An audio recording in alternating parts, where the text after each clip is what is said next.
Hey everybody, how we doing? It's Friday. I have been sitting in front of this recording a lot of time this week because I was recording all the training that we've done for our spring training series. And I want to do a quick plug on that because I think you guys are going to find it extremely valuable. What I did is I broke it into 3 sessions, 3 video trainings. We released the first one today. You should have gotten an email. And if you haven't got an email yet, it's probably going out a little bit later this morning. And it covers, it's called Get Planted. And it covers, I'm going to be covering 4 pillars over these 3 video series. And the first one, we're going deep on living soil. And I'm really going to talk a lot about what is in the actual soil that you guys get in your membership. And then I also talk about what's in those amendments that we're sending you, those organic fertilizers that reboost the soil. Either they're reboosting it when you're replenishing, or they're adding extra nutrients to really give your plants a kickstart when you plant them initially. So I talk about that, and then I also talk about the growing conditions that are really important when you're growing food. And this is something that is really universal, and of course, because we're growing in containers and on a wall, we really have an advantage because we can move locations, we can move with the sun, and that's so important. And so I talk about that. I talk about irrigation, watering. I give you guys examples of what things look like when they're overwatered and what it looks like when it's underwatered. So a lot of great content that's packed in there. And then tomorrow we're going to be releasing Get Nourished. And Get Nourished is about seedling health. It's about the seedling growth stages. It's about harvesting and how you harvest and how you do a final harvest and then preserve it in the refrigerator so it really lasts a long time, which is way better than buying it at a grocery store, even a farmer's market, because by the time you've bought that and brought it home, it has been sitting around for hours.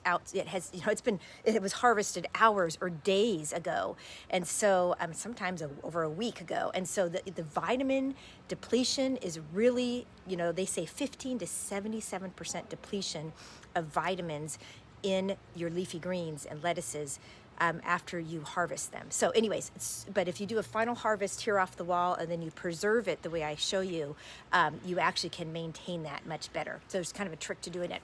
And then the last one is going to be Get Grounded, and we're going to release that on Sunday. And that one is going to be about pest management. And I'm going to talk about spring pests, what they look like, what you need to do, all of that. And then we get to interview Liz Campbell, who is our wonderful yoga instructor that's doing all that great. Every Thursday she does the live, it is live. And then we do the replays for a yoga class. And we talk about how every month we're going to be doing a special series that she's going to provide in addition to the weeklies. And she has created an introduction to yoga series for this month for you guys, which is really cool because it's an introduction. It's a 3-part series, and it's an introduction to yoga. So if you've never done it before, or if you're like me and you have done it before, but to be honest, you don't really know the principles behind yoga, it's going to be a great class for that. So that's what the training's all about. There's links in the Facebook. You're going to get an email link too. So however you're communicating with us, you're going to find out. And so there's that. And then the other thing I wanted to say is we are opening our cart next week. So exciting. We open it early bird on Monday, and then Tuesday for everybody. And early bird is for people that are on the wait list. So tell your friends, get everybody in here, get people growing with you. Let's get a whole community and grow that. And if you refer a friend, you get $10 off your next box. And all they have to do is when they sign up, we're going to ask them, how did you hear about us? And then if they give your name, we'll know on the back end, and we will make sure that gets credited. So very exciting. Make sure to tell people because we got to get everybody doing this. In fact, one reason why I'm running a little late is I had a phone call with someone who lives down in Thousand Oaks, and she found out through one of our members. I guess one of our members was talking about it with her, and she went on our site, and she's going to get a double wall. She's going right for the top. She's going right for the double whammy. So that was exciting. So, okay. I want to just talk before, this is going to be a short live. I want to show you guys, I've been out in the garden a lot this week doing all my recordings, and I want to just show you a couple lessons and things.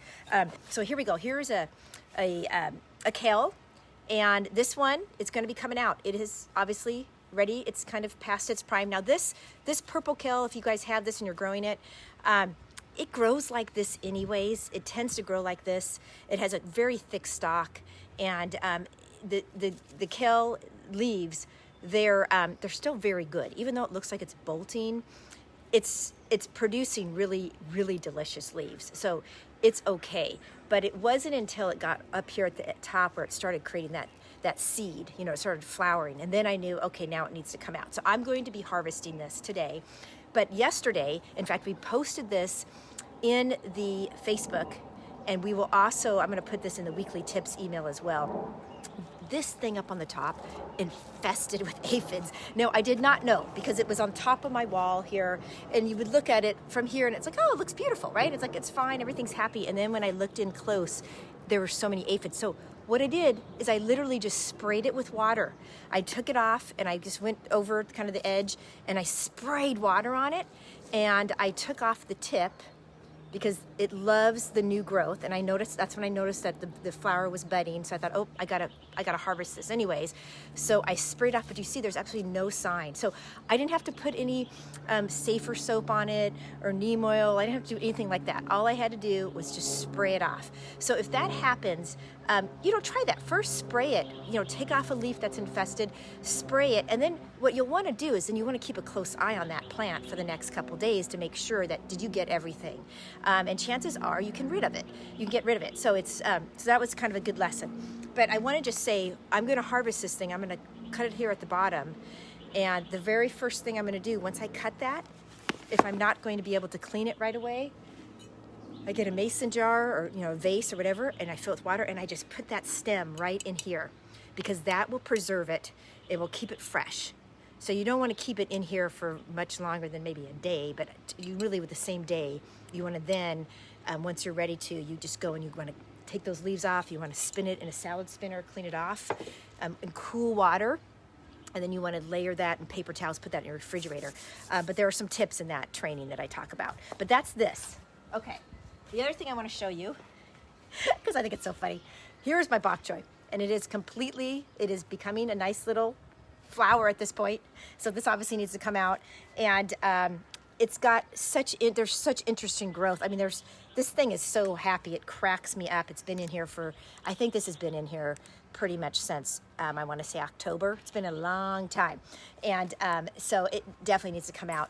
Now, there is one of our customers who told me, they're going to basically let this go to seed, because they want to plant some bok choy in a garden bed area that they have. So you can do that as an option if you want to do that. But I'm just going to go ahead and harvest it and take those leaves and wash those off and put those in my refrigerator in the vegetable compartment, and probably eat it in a day or two. Okay. Another area that I want to show you is my Mizuna. My Mizuna also. Have I been harvesting this thing a ton, and you can tell it is completely done. So if you have a Mizuna and it's looking like this, it's ready to go, okay? And so you should have already, this last week when you got your new seedlings, you should have taken your Mizuna out if you had it in there. If you're part of the planted box and you got it back a few months ago, it should have come out, because Mizuna is like lettuce, it lasts really, especially now as we're entering into longer days, warmer days.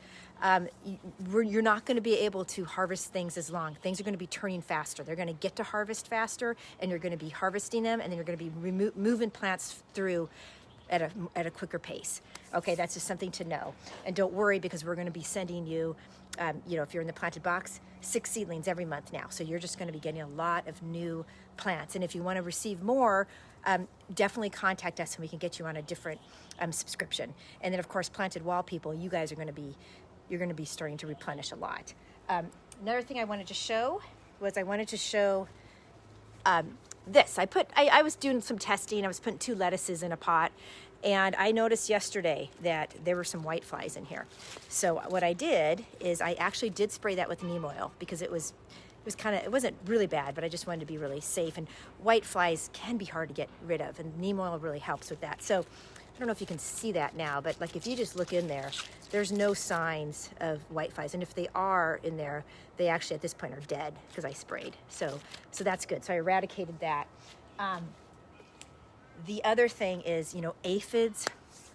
This is the time. I mean, they're always sort of around, but when spring comes, they really start getting out there more and more. So now is the time to grab your coffee and go check your plants, you know, frequently, okay? Just in the mornings, just make this part of your ritual. Just go out there and like, oh, how's everything looking? It just kind of feels good too. And I always will like take off 1 or 2 leaves and start eating them. And so I'm getting my leafy greens, I'm getting my nutrition in there just while I'm looking at my plants. Okay, last thing to show you, because I think this is very important. Good lesson here. This plant, this was a leaf lettuce, okay? And it got way overwatered, and this is what root rot looks like. I'll go in close here, but if you can see the tip of this, there we go, see that tip? Okay, so what happened is the first signs of root rot is your leaves will start becoming very limp, right? See this? This is a very strong leaf. When it's becoming root rot, if your roots are really, and how do you get root rot? That's been when you don't have oxygen in the soil. It's either too packed in, you've either packed the soil in too hard, so you don't have enough air in there, or you've overwatered, and so it's literally drowning and can't respire. So the roots cannot take up nutrients, they can't take in oxygen, so it basically suffocates it, using layman's terms here. And so you get root rot. And so it happens beneath the surface, but how you start noticing it is the stem starts getting really kind of brown and dark, almost looking like it's rotting. And then what I did is I just kind of tugged at the leaves and it just broke off. And you know, this is what it looks like. So it's, you know, clearly rotted. And that's because it was overwatered. It was saturated in water too much. So very, very important lesson for watering. You know, you don't want to completely be overwatering, but realize we're moving into some warmer temperatures. And so you want to make sure you're going to put your finger in that pot, you know, and you're just going to make sure it might look dry on the surface, but you want to go down deep and go, okay, what's it like down deep? You know, put your finger in there and go, okay, no, it's wet and moist. It's okay. Because the coconut coir on the top layer, it will make it look like it's dry, but it may not be totally dry down below. It might be nice and wet. And how you'll know, it's a lighter color when it's dry, but also it's very loose. Like if your soil is not if it's not like nice and kind of, I should just say kind of matted together, because the water kind of makes it more of it, kind of mats it together. If it's super dry and you put your finger in there and the soil's moving all around, that's too dry. Like you need to make sure to water it. So hopefully all that helps. Again, you guys, definitely take a look at the training. There's a lot of good information in there. Tomorrow when we release Get Nourished, I'm talking to Robin Joy, and she's given us all sorts of tips about how do we get these leafy greens we're growing, how do we get them into our diet, every possible kind of recipe. How can we just get them into every kind of meal? And that's important because of the fact that how we do this is we graze, right? We're not waiting to go, okay, now I'm gonna make that huge big salad, right? We're grabbing 2-3 leaves at a time, and we're putting that together in like a nice salad or a nice frittata. We're using them in all different kinds of meals. And like Swiss chard, you know, you guys are probably starting to grow it now, if not everybody is. Swiss chard, we give you a multi-seeded Swiss chard. It produces a lot of leaves, especially over time. And so you need reasons how to use Swiss chard, right? Like you don't think of putting Swiss chard in a salad, but you certainly could put it in stir fries, you can put it in soups, you can put it in scrambled eggs, you can put it in smoothies. There's so many ways you can be using that. So that's what Rob and I talk about. Okay, very good, guys. Have a nice day. Enjoy your weekend. I think it's going to be a beautiful weekend. And take care. Thank you so much for being such great customers. I love how active you guys are and how supportive you are. Thanks so much. Bye-bye.